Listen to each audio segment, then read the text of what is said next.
আচ্ছা, তার মানে এই ঘরটা এখন করা শুরু করেছিলেন, কিন্তু ওরা শুরু করতে দিচ্ছে না। এই একটা মিস্ত্রি আর একটা লিভার এসে কাজ করলো, তারপর রাত্রি ঘরটা খাড়া ছিল।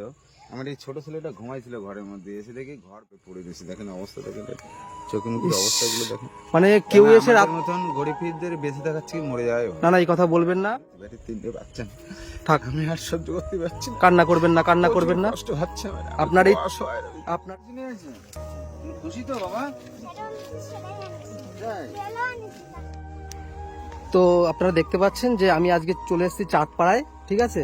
তো আমি খবর পেলাম যে এখানটায় তিনটে সন্তান নিয়ে একটা বাবা থাকে, আর ওই তিনজনারই মা নেই। মা কিছুদিন আগে মারা গেছে। তো আমি সোশ্যাল মিডিয়ায় দেখেছিলাম যে ওদের খুবই খারাপ পরিস্থিতি। তো আমি দেখে আর থাকতে পারলাম না, আমি সাথে সাথে খবর পেয়ে চলে আসলাম। তো যাই হোক, ওনাদের সাথে একটু কথা বলবো। দাদা ভালো আছেন?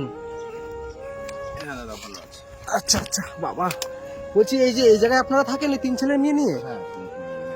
আচ্ছা আচ্ছা আচ্ছা, তা ওর মা মারা গেছে কবে? এই তো এই বছর খানিক হচ্ছে মা মারা গেছে। না, বছর পুরিনি, 8-9 মাস হয়েছে। 8-9 মাস হয়েছে? হ্যাঁ। ও আচ্ছা, সবাইকে টাকফড়ি দিয়েছেন মানে? মার কাজটা করবে। ও মার কাজ চলে এসছে, মানে মানে বাৎসরিক কাজ চলে এসছে।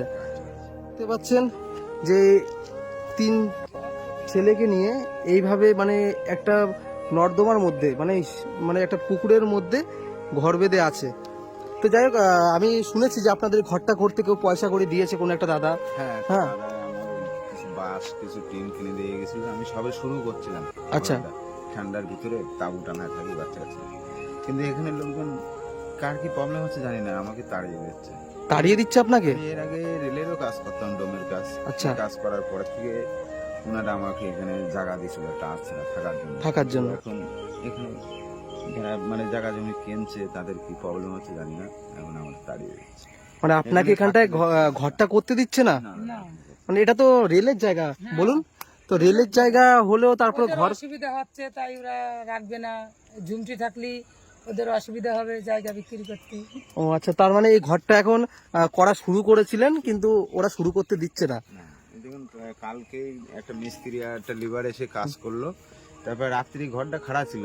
আমার এই ছোট ছেলেটা ঘুমাইছিল ঘরের মধ্যে, এসে দেখি ঘর ভেঙে চুরি ওর গার উপরে পড়ে গেছে। দেখেন অবস্থা, দেখেন চোখে মুখের অবস্থাগুলো দেখেন। মানে কেউ এসে আমাদের মতন গরিবদের বেঁচে থাকাচ্ছে কি মরে যায়। না না, এই কথা বলবেন না, আপনাদের দেখার মতো লোক আছে, আমরা আছি সবাই, আমরা সবাই এগোবো। একটু দেখুন তো যাতে আমি বাঁচতে পারি, তিনটে বাচ্চা থাক, আমি আর সহ্য করতে পারছি না। কান্না করবেন না, কান্না করবেন না। কষ্ট হচ্ছে আপনার এই তিন ছেলে মেয়েকে নিয়ে আপনার থাকতে হবে, বাঁচতে হবে। যদি আপনার কিছু হয়ে যায় তো এরা কোথায় যাবে? এরা তো পুরো অনাথ হয়ে যাবে না, একে মা নেই। আমি ছিলাম কিন্তু এখানে তো আমার থাকতে দিচ্ছে না। থাকতে- আমি তিনটে বাচ্চা নিয়ে কোথায় যাবো? মা আমার আর সন্তান, এদের কিন্তু মা নাই স্যার। আমি কিন্তু এদের খুব যত্ন করে বুকের ভিতরে আগলে রাখেছি। আমার এই ছেলে নেওয়ার জন্য একজন আসছিল, ভেতরে 3 লাখ টাকা দেওয়া আমি বাচ্চা বিক্রি করবো। অনেকে বলেছে যে তোর দুধদিনী অবস্থায় চলছে, খাওয়া জোটে না, একটা বাচ্চা বেঁচে দেয়। আমি স্যার বেঁচে, আমি চাই যাতে আমি একটু বাঁচতে পারি। থাক, কান্না করবেন না, কান্না করবেন না, আপনার পাশে আমরা সবাই আছি, আপনি ভেঙে পড়বেন না একদম, ঠিক আছে। আর মানে যারা উঠিয়ে দিচ্ছে এখানকার লোকাল লোক উঠিয়ে দিচ্ছে, তাই তো? লোকাল বলতে এখানে যারা জায়গা জমি কিনছে কোনোটা, ও, মানে তারা মানে আপনারা থাকলে মানে ভালো দামে বিক্রি করতে পারবে না, জায়গার পরিবেশ খারাপ হবে, ওটা বলছে আপনাদের, তাই তো? আচ্ছা বাবু, তোমার নাম কি? সুজন কি? সুজন মিত্র। আচ্ছা, তুমি সবার ছোট? বাবু তোমার নাম? মঙ্গল মিত্র। আচ্ছা, তুমি মেঝো, তাই তো? আচ্ছা, তোমার নাম কি? রাজু মিত্র। রাজু মিত্র, আচ্ছা। ও বড়। ও সবার থেকে বড়, তাই তো? হ্যাঁ তোমরা 3 ভাই বোন বাবাকে নিয়ে এখানেই থাকো? তোমাদের কষ্ট হয় না এভাবে থাকতে? হ্যাঁ, কষ্ট হয়। মানে মানে কি একটা খারাপ পরিস্থিতির মধ্যে মানুষ জীবন যাপন। তোমরা দেখতে পাচ্ছ এই যে ঘরটা, এর আগে একটা কাপড় দিয়ে, এরকম কাপড় দিয়ে ঘর করে থাকতো। তো কোনো একটা দাদা এসে তাদের বাঁশ খুঁটি এবং কিছু টিন কিনে দিয়ে গেছে ঘর করার জন্য। তো কিছু লোক আছে, ঘরটা কিছুটা শুরু করার পর কিছু লোক এসে রাত্রিবেলা ভেঙে দিয়ে যায়। তো আমি তাদের কাছে হাত জোর করে রিকোয়েস্ট করব যে আপনারা এই ফ্যামিলিটাকে এখানে থাকতে দিন, বা যাতে তাদের কোনো অসুবিধা নয় সেদিকে খেয়াল রাখুন। আপনাদের উচিত এই মা মরা 3 সন্তানকে নিয়ে যেন ওই বাবাটা থাকতে পারে। তো আমার ভিডিও যারা যারা যেখান থেকে দেখছো কিনা, সবাইকেই বলবো যে এই ফ্যামিলিটার পাশে এসে একটু দাঁড়াও। এই ফ্যামিলিটা আজকে ভীষণ মানে সাহায্যের দরকার। তো যাই হোক, আপনাকে যদি এখানে থাকতে না দেয়, আপনি এখন থাকবেন কোথায়? সেখানে আমি ভাবছি যে কোথায় যাবো, 3টে বাচ্চা। আমি তো এখানে ছিলাম 30-35 বছর, কারো কোনো ডিস্টার্ব হয়নি, কিন্তু এই পুকুর টুকুর ভরাট করে দেওয়ার পরে এখন আমারে বলছে এখানে থাকতে দেবো না। এখানে থাকতেই দেবে না আপনাকে। ইস, মানে কতটা খারাপ পরিস্থিতি, মানে মানুষের এখানটায় উনি 30 বছর ধরে এই জায়গাটায় বসবাস করছে, মানে ভীষণ একটা খারাপ। এই যে ঘরটা আপনাকে একটু ভালো করে দেখাচ্ছি, দেখুন এভাবেই থাকে। এই যে ওনাদের জামা কাপড়ের অবস্থা দেখতে পাচ্ছেন। আপনি কি রান্না বান্না এখানেই করেন নাকি? এই যে দেখতে পাচ্ছ, এই যে উনুন, এখানটায় উনি রান্না বান্না করে। আর এই যে সেই ঘর, যে ঘরটা আপনাকে দেখাচ্ছি, আপনারা দেখতে পাচ্ছেন যে ঘরটা পরিস্থিতি খুবই খারাপ। এভাবে মানুষ বাঁচতে পারে না, থাকতে পারে না। সেখানটা উনি 3 ছেলে মিলে এই শীতের মধ্যে দিন কাটাচ্ছে। তো যাই হোক, আজকে মা বাবা দুজনারই মানে দায়িত্ব পালন করছে। মানে কি বলবো, ওনাদের এখন বলার কোনো আমার ভাষা নেই। তো যাই হোক দাদা, ওর মা মারা গেছে 1 বছর হয়ে গেছে, আপনি তারপরের থেকে ওদের এভাবে মানুষ করছেন। এখন যাও, মানুষ একটু পাশে দাঁড়ানোর চেষ্টা করছে। এখানকার কিছু লোক যারা আছে তারা আপনাদের থাকতে দিচ্ছে না। মানে যে দেখেছে আপনি ঘর শুরু করেছেন, অমনি ঘরটা ভেঙে দিয়ে গেছে। মানে কালকে রাত্রে ভেঙেছে কি? কালকে রাত। ইস, মানে এখন খারাপ ভাঙিয়েছে সেটা বলতে পারছি না। আমার ছেলে নিয়ে শুয়েছিলাম, ঠেলা মেরে ভেঙে ছুড়ে দিয়ে গেছে। এখানে পাড়া প্রতিবেশী তারা কোনো মানে প্রতিবাদ করছে না? প্রতিবার তো রাত্রি ব্যাপার, সব ঘুমাচ্ছিল, সকালবেলা এসে দেখে যে এই পরিস্থিতি, ভেঙে দিয়ে চলে গেছে। মানে আমি কি বলবো, আমার নিজের মানে চোখের জল বেরিয়ে যাচ্ছে ওনাদের পরিস্থিতি দেখে। যারা এখানে থাকতে দিচ্ছে না, তো তাদের একটু বলবো যে তোমরা একটু পারলে তাদের সহযোগিতা করো, কখনো ক্ষতি করো না। তো জেঠিমা, আপনাদের বাড়ি কি এখানটায়? হ্যাঁ, আমরা এই পাশে আশেপাশে। এখানটায় বাড়ি? হ্যাঁ, বলছি এরা তো এই যে দাদা তো এই 3 ছেলে মেয়ে থাকছে আজকে অনেক বছর শুনলাম, হ্যাঁ 20-25 বছর রয়েছে। 20-25 বছর আছে। তো এদের তো ঘরে থাকার জায়গা নেই ঠিকঠাক, মানে কোনো কিছুই দেখতে আমরা পাচ্ছি না। অনেক চেষ্টা করছি, চেষ্টা করলে কি হবে, লোকজনে ভেঙে দিয়ে গেলে তো আমরা রাত ভরে বসে থাকতে পারি না। আচ্ছা, আমরা এমনি সব সময় দেখাশোনা করি, কিছু পারলি দিই, না পারলি না দিই। মানে গ্রামের আশেপাশে যারা আছে সবাই কম বেশি হেল্প করে, হ্যাঁ, হেল্প করে করে যেহেতু মা এটা নেই। ঠিক। সবাই করে, আচ্ছা, পাড়া প্রতিবেশী সবাই হেল্প করে। ইস, এই যে থুয়ে চলে যায়, কাজে যায়, ওর বাবা কাজে না গেলে খেতে পারে না, আচ্ছা। কি করবে? কালকে যেরকম ঘর করতেছে মিস্ত্রিরা, ও একটু কাজে গেছে, আর এমনি রাত্রি ভেঙে দিয়ে গেছে। ইস, মানে কতটা নিষ্ঠুর হলে মানে এরকম কাজ করতে পারে। দাদা আপনি কি কাজ করেন? আমি রাজমিস্ত্রি জোগাড়ি কাজও করি। আগে ডোমের কাজ করতাম, সুইপারি কাজ করতাম, এখন ছেড়ে দিয়েছি। ছেড়ে দিয়েছেন? হ্যাঁ, বউটা মারা যাওয়ার পরে আমি হ্যাঁ, এদের তো দেখাশোনা করার মতো লোক নেই এখন, না। আপনি সেভাবে কাজে যেতে পারছেন না। আর এই 3 ছেলে মেয়ে এরা কি পড়াশোনা করছে? মানে এদের করতো, মা মরে যাওয়ার পরে বন্ধ হয়ে গেছে স্কুলে যাওয়া। স্কুলে যাওয়া বন্ধ হয়ে গেছে। মানে কতটা খারাপ পরিস্থিতি। কেউ দোকানে একটু কাজ করে, কেউ একটু ই করে, কেউ একটু ডাকে যে এই কাজটা করে দে, তাই যায়, কি করবে? মানে যে যেমন বলে তার সাথে হ্যাঁ, তেমন কাজ করে। করে। স্কুলে যাবে কি, ওই দুটো স্কুলে যেত, বড়টা স্কুলে যেত না, মা মরে যাওয়ার পরে ওদেরও বন্ধ হয়ে গেছে। ইস, মানে কতটা এমনি খারাপ। ভালো পড়াশোনা, কিন্তু কি করবে, মা না থাকলে স্কুলে যাওয়ার সময় জামা কাপড় পরাই দেবে কে, খাতি দেবে কে?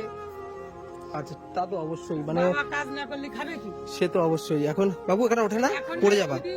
এখন নয় 2 দিন দেখছে লোকে। যাই হোক, আপনারা আসছেন আমাকে বাঁচান, আমি 3 ছেলে মেয়ে কি করব, কোথায় যাব? থাক, আপনি কাঁদবেন না, আমরা আছি, আপনার পাশে আছি। আপনি নিজেকে একটু শক্ত করুন, ঠিক আছে? আপনার পাশে সবাই আছে। আপনি একা আপনি নিজে মনে করবেন না যে আমি একা, ঠিক আছে? আপনি একটু ঠান্ডা হন, মাথাটা ঠান্ডা করেন। এই ধরনের কাজ করছে তারাও কি মা বাবা, সন্তানের কি বাবা মা না? তারা তো অবশ্যই, চায় যে অবশ্যই। তাদের সন্তান যেরকম ভালোভাবে চলছে, ভালোভাবে পড়ছে, আমিও তো চাই যে আমার ছেলেটাও মানুষের মধ্যে মানুষ হোক, ইস, মানুষের মধ্যে চলুক। ইস, তারা চাইছে না, তারা চাইলে কি আর এটা করতো? বাবু কিছু রান্না বান্না হয়েছে? রান্না হয়নি? তা এখন কি খাবে? পিসিদের বাড়ি থেকে নিয়ে আসছিল ভাত, তাই ওই পাশের বাড়ি পিসি ভাত দিয়ে গেছে? আচ্ছা আচ্ছা আচ্ছা, তোমরা স্কুলে যাও না? না, এখন যাই না। ও, মা নেই, কষ্ট হয়? মা যে নেই, কষ্ট হয়? মায়ের কথা মনে পড়ে? বাবা তোমাদের ভালোবাসে তো? ভালোবাসে না বাবু? বাবা ভালোবাসে? তোমার এই চোখে দেখতে পাচ্ছ যে রাত্রিবেলা এসে যে ঘর ভেঙে দিয়ে চলে গেছে, এই যে ছেলেটার এখানটা লেগেছে, ঠিক আছে, মানুষ কতটা নিষ্ঠুর হতে পারে যে এটুকু মানে ছোট ছোট বাচ্চা নিয়ে বাবা থাকে, সেখানটা এসে ঘরটা শুরু করেছে, কিন্তু তারা এসে রাত্রিবেলা ভেঙে দিয়ে চলে গেছে। তো দাদা ঘরে বাজারঘাট কিছু আছে? আছে কিছু বাজারঘাট করে দিয়েছে, সেগুলো আছে। কেউ করে দিয়ে গেছে, সেগুলো আছে। তো আপনাকে কিছু আছে। অল্প কিছু রয়েছে না, কিছুদিন যাবে আপনার। বলছি, চাল ঠাল একটু তেল নুন কিনে দিয়ে গেলেই ভালো হবে। ঠিক আছে, আপনি টেনশন করবেন না, আমি আপনার জন্য কিছু বাজারঘাট করে নিয়ে আসছি। কি আছে ঘরে? সবজি বাজার আছে? সবজি বাজার নেই? সবজি বাজার নাও, তুমি কি কি নেবা নাও, তোমার কি কি দরকার সেটা সেটা নাও।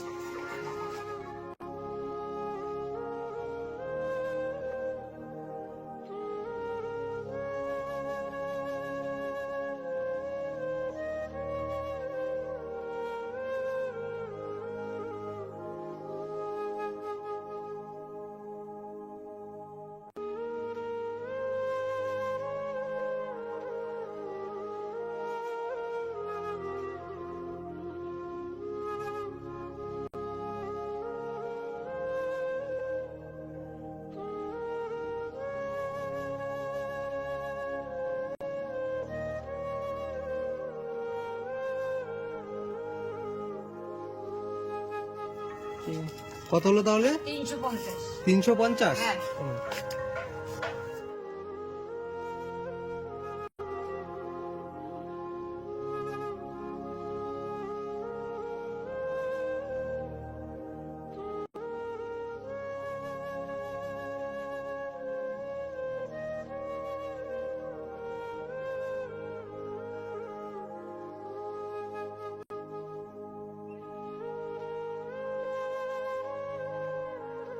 কত হয়েছে?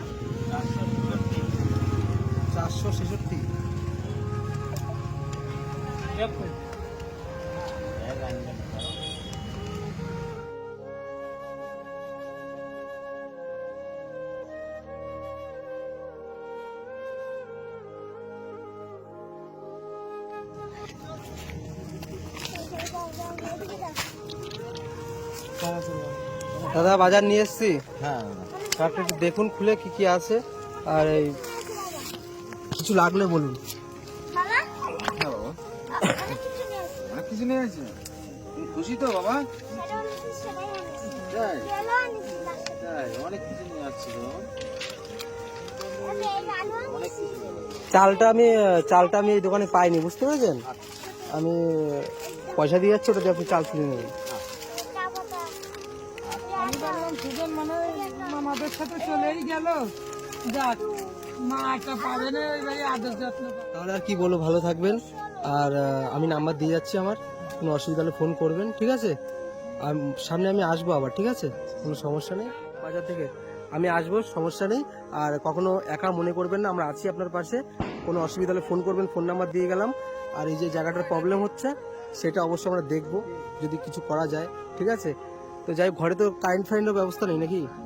না কিছু নেই। আচ্ছা যাই হোক, আমি মোমবাতি নিয়ে এসেছি, কোনো অসুবিধা, মোমবাতি রাত্রে জ্বালিয়ে রাখবেন। আর হচ্ছে কোনো অসুবিধা হলে অবশ্যই ফোন করবেন কিন্তু, ঠিক আছে? ভালো থাকবেন, আবার দেখা হচ্ছে, ঠিক আছে।